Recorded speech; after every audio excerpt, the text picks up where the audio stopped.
आज हम बात करने वाले हैं वाइल्ड लाइफ सैंक्चुरीज के बारे में। वन्य जीव अभयारण्य, ये हमारे देश में कम से कम 564 वन्य जीव अभयारण्य बनाए जा चुके हैं अभी तक, जिसमें से कि अंडमान निकोबार के अंदर सबसे ज़्यादा है।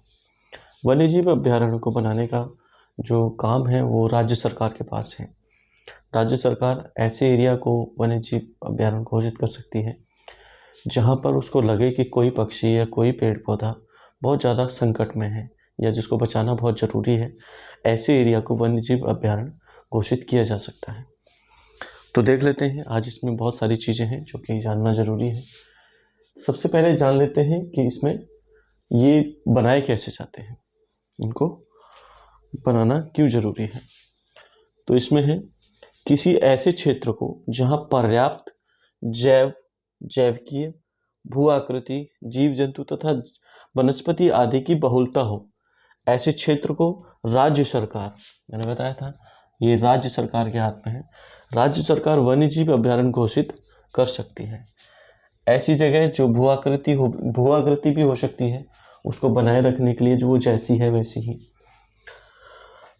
जीव जंतु, कोई जीव जंतु है, कोई जैव विविधता वाला कोई स्थान है या कोई वनस्पति है, इसमें पेड़ पौधों को भी संरक्षित किया जा सकता है। आगे है, अगर किसी वन्य भूमि को, जो वाइल्ड लाइफ जो भी लैंड है, उसको अगर आपको वन्य जीव अभयारण्य बनाना है तो उसमें आपको सबसे पहले वन्य जीव बोर्ड की परमिशन लेनी पड़ेगी। इसके अंदर वन्य जीव बोर्ड की परमिशन बहुत ज़रूरी है। अगर आप कोई जलीय तंत्र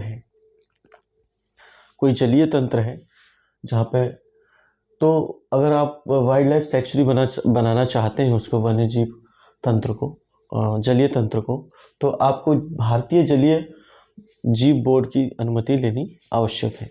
इसमें क्या है, वो देखेगा कि आप किस तरह से काम करेंगे और किस तरह से उन चीज़ों को संरक्षित करेंगे और उसमें क्या क्या चीज़ें हो सकती हैं। ये बोर्ड सभी चीज़ें देखने के बाद आपको परमिशन देगा, मतलब राज्य को परमिशन देगा।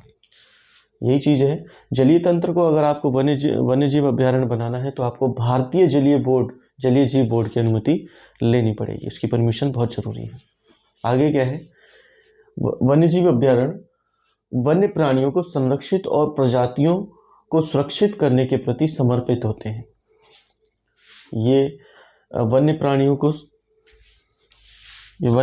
को संरक्षित और जो भी प्रजातियां हैं जो कि नष्ट हो रही हैं। अब आपने देखा होगा कि हमारे घरों में, बड़े बड़े शहरों में अगर देख लेते हैं तो वहाँ से जो ज़्यादातर जो पक्षी होते थे पहले, वो गायब होते जा रहे हैं।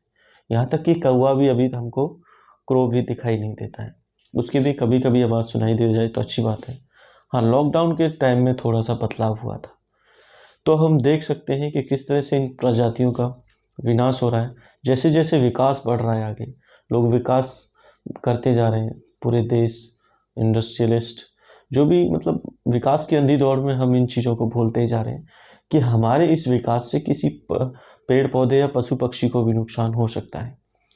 अब देखा जाता है कि जो रेड डाटा बुक है उसके अंदर बहुत सारे ऐसे पक्षी और ऐसे पेड़ पौधे आ चुके हैं जो कि उसमें ख़त्म होते जा रहे हैं। मतलब रेड डाटा बुक वो होती है जिसमें ऐसी प्रजातियों को रखा जाता है, ऐसे जीव जंतुओं को रखा जाता है जो नष्ट हो चुके हैं या बहुत ज़्यादा नष्ट होने की कगार पर है। आगे देखते हैं, इसमें बहुत ज़्यादा इम्पोर्टेंट चीज़ें हैं जो कि जानना ज़रूरी है। वन्य जीव अभयारण्य के अंदर एक या अनेक विशिष्ट प्रजाति का संरक्षण आधारित क्षेत्र होता है। हम इसके अंदर कोई एक प्रजाति भी हो सकती है और या अनेक प्रजाति भी हो सकती है जहाँ पे इनका संरक्षण किया जा रहा है, इनको बचाव कार्य किया जा रहा है इसके अंदर। जिसमें कि पेलिकन एक पक्षी है जो कि पानी पर आधारित है, पानी से ही अपना, जो भी जलीय पक्षी है, इसमें अपने जलीय तंत्र से भी खाना वाना कंप्लीट करता है। डॉल्फिन एक मछली है, कछुआ, गैंडा, सारस, ये ऐसे पक्षी हैं जिनको वाइल्ड लाइफ सैंक्चुरीज में रखकर इनको संरक्षित किया जाता है, इनको बचाव कार्य किया जाता है। आगे देख लेते हैं, वन्य जीव अभयारण्य क्या है, विशिष्ट प्रजाति आधारित संरक्षित क्षेत्र है। जैसे कि नेशनल पार्क में हमने पढ़ा था, बायोस्फीयर रिजर्व में पढ़ा था कि उनको मतलब नेशनल पार्क के अंदर जो भी प्रजातियां आएंगी, जो भी पेड़ पौधे जीव जंतु आएंगे, उन सभी का समान रूप से संरक्षण किया जाता है, उनको बराबर तरीके से देखा जाता है। लेकिन ये एक ऐसा क्षेत्र है जहाँ किसी विशिष्ट प्रजाति को रखकर या उसको संजोकर या उसको अलग से उसको संरक्षित करके उसका ध्यान रखा जाता है, उसको बचाव किया जाता है। आगे, अनुमति के बिना इसमें शिकार नहीं किया जा सकता, इसके अंदर भी अनुमति के बिना शिकार नहीं किया जा सकता। आप ऐसे पेड़ पक्षी पशु पक्षी का शिकार नहीं कर सकते जो संकट में है या राज्य सरकार ने जिसे संरक्षित घोषित कर रखा है।